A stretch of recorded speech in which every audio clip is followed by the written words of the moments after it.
Hey YouTube, Joeboy here. So, chapter 852 of One Piece has dropped a little bit early. So if you haven't checked out that chapter yet, I suggest that you do so because I will be spoiling you. But now that you have, let's begin. Now guys, this was not a holy shit chapter. Honestly, I think the majority of the chapter's contents is nothing too significant. But I was totally just touched by Sanji's mother. Sanji's mother, who had one goal, which was to ensure that Judge did not turn her children into emotionless monsters. And she sacrificed her life to do that, and of her children, only one managed to keep his feelings, aside from Reiju, who was already born at that point in time, and that was Sanji. And just by Sanji showing little signs of emotion made his mother happier than just pretty much anything else could. And Jesus Christ, guys, it was touching. I've thought this before and I'm gonna stick by it. The one thing that makes Sanji superior to all of his siblings is not any enhancements such as body modification. It's straight up that he is more human than them. He has emotion and he can draw upon that emotion to fuel his power. I think that in and of itself makes him better than everyone else in the Vinsmoke family. Now guys, moving past this, let's talk about some of the other things in this chapter. And the first thing is that, like many people speculated, Sanji's first course of action after learning that Pudding was evil was to take this information to the Vinsmoke, but he did not take it to his father or his brothers. He actually took it to Reiju, which I think all in all was a very smart decision. And so essentially what happens there is Reiju tells them to not worry about the Vinsmoke. That Reiju still has emotions. She's still a good person. She's a total waifu right now. Definitely the Reiju love is going to grow from this chapter. But she says that the Vinsmoke are straight up evil. Things that we already knew. That his brothers and her brothers are emotionless. They're heartless. They're monsters. Judge is not much better. And frankly, they deserve to die. So let Big Mom do to them what she will. And in the meantime, Sanji, take your friends and go. And we even get a little bit of conversation about Sanji's other worry, which is the Baratie. And essentially, Reiju tells him that he should not worry about the Baratie because she does not believe that Big Mom really cares about them. That essentially it's just a threat. It's nothing more than that. She's willing to hang that over your head to ensure that her plans go through with the Vinsmoke, but it doesn't actually mean anything, and you can feel free to leave Whole Cake Island without worrying about your mentor. And so guys, on the surface, it would seem like what Reiju is saying would make some sense. But I do have one major issue with Reiju's advice, which is essentially she says that everything will be fine if you take your friends and you leave, that Big Mom will kill the Vinsmoke, she'll get what she wants, and everything will be kosher. However, guys, there's one huge problem, which is Sanji is not just some random person that is located on Whole Cake Island. He is, in fact, the groom. And so if Sanji left before the marriage actually occurred, then the groom would have to change. Things would have to change. The wedding plans would have to change. Everything would have to change. And I highly doubt that if it is true that Big Mom is, as she seems to be, that she would be okay with that.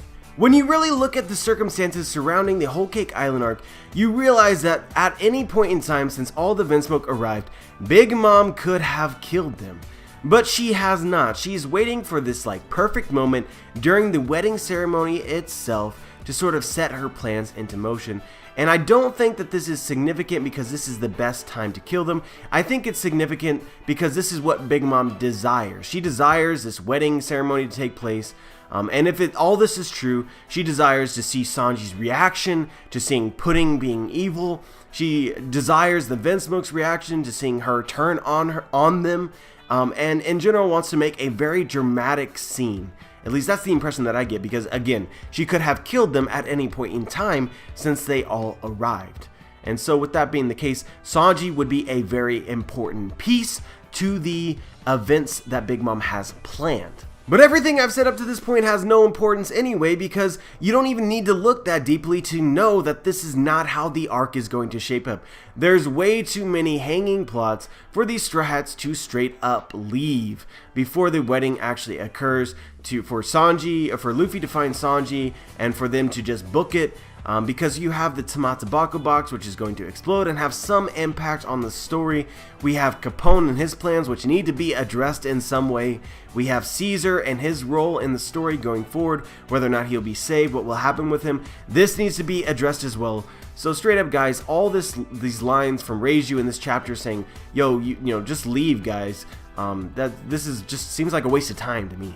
And I think we should also consider what may happen with Brook, because if you'll remember from the last few chapters, Brook is actually fighting against the Big Mom. And so perhaps Brook's capture is what keeps the Straw Hats in Whole Cake Island to attend the marriage.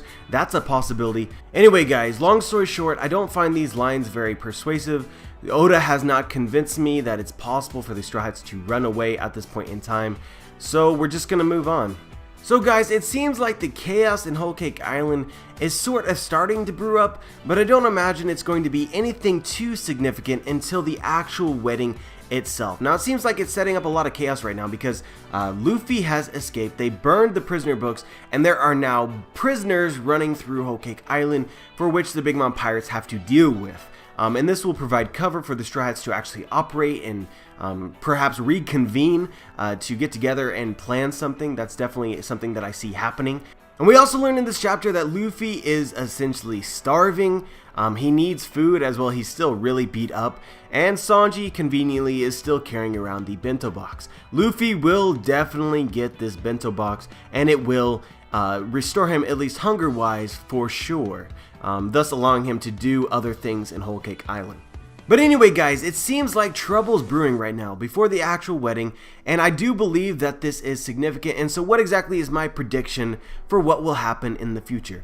Well, I think what's going to happen is that the released prisoners are going to provide cover for the Straw Hats. These Straw Hats, through probably the help of Chopper and Carrot in the mirror world, are going to be able to find each other. I think that Chopper and Carrot are going to bring the Straw Hats, as many as they can find, into the mirror world itself. The Big Mom Pirates, the ministers, and the Sweet Commanders are going to round up all the prisoners. They are not going to find the Straw Hats. The Straw Hats will be hiding within the mirror world while they plan out what they do next. Thus, the next time that there is major conflict will be at the actual wedding. I just cannot see things going down right now before the actual wedding, but with more fights against ministers and Sweet Commanders right now with the Straw Hats. This is just not, it does not feel like the right time for me, so they need a way to postpone that, and the mirror world is a perfect cover. But now let's get into some individual lines that I found interesting. The first one is that Luffy tells Jinbei, oh, it wasn't the first time that we met in a prison. I've been talking a long time about the parallels between the pre-time skip and the post-time skip, and this is Oda literally pointing it out for us. That the first time that Luffy met Jinbei was in a prison, and then we have this arc where Luffy didn't really know that Jinbei was there, and then when they finally do meet, it is in a prison. This was totally done on purpose and was a theory that could have been potentially made that I don't think anyone made. We also got confirmation that what Jinbei is doing right now is an act of rebellion. And it also sort of gives the impression that Jinbei has really not already left the Big Mom Pirates. Otherwise, if he had left, it wouldn't be a rebellion as much as a direct attack. You get what I'm sort of saying here? Now, you know, it's hard to tell what's truth, what's from not truth, but if we take the lines for what they are, then that would mean that Jinbei did not leave Big Mom's crew yet, which would imply that he did not actually go through with spinning the roulette, as the news implied that he did. Also, guys, was I the only one who totally cracked up to the line that Luffy uses up 3 times the amount of energy a normal person would just by existing? Like, hashtag winning, Nami. And guys, I'm just gonna straight up say that I was wrong. A lot of people were looking for justifications for why Pudding may have attacked Reiju, and we actually got that justification from this chapter. Reiju was suspicious of Pudding because she seemed quote-unquote too good, which, by the way, I think is pretty much what King of Lightning said and a lot of other people said as well. So Reiju's got that same intuition as many of you in the community, like, she's gotta be bad, she looks so good. So went sniffing around, and we can assume that if Pudding actually specifically targeted her, then maybe Reiju actually stumbled upon Pudding doing something which may have in a way implicated Pudding to not be as she seemed, or in some way forced Pudding to act against Reiju, which was why Pudding attacked Reiju. And it had nothing to do with initially showing off or anything like that. She literally attacked Reiju out of necessity and then altered her memories afterwards to cover the whole thing up. And the last thing that I want to talk about, guys, is that Smoothie herself indicates the marriage tomorrow and calls it, rather than a marriage, calls it plans, which I'm going to be straight up with you guys, supports the idea that Big Mom actually did have plans to kill the Vinsmoke. Otherwise, why would Smoothie call it plans and not call it marriage? Like, this is going to affect the marriage tomorrow, not our plans, right? And so I'm not sure if Oda is being dodgy here or not, but if we take the words at face value, it essentially confirms, if you weren't already convinced, which a lot of people were already convinced, that Big Mom's actual plan was to kill the Vinsmoke. But yeah, guys, honestly not overly hyped for this chapter. Really wanted more. I feel unsatisfied by it. Sanji's flashback in this chapter was awesome.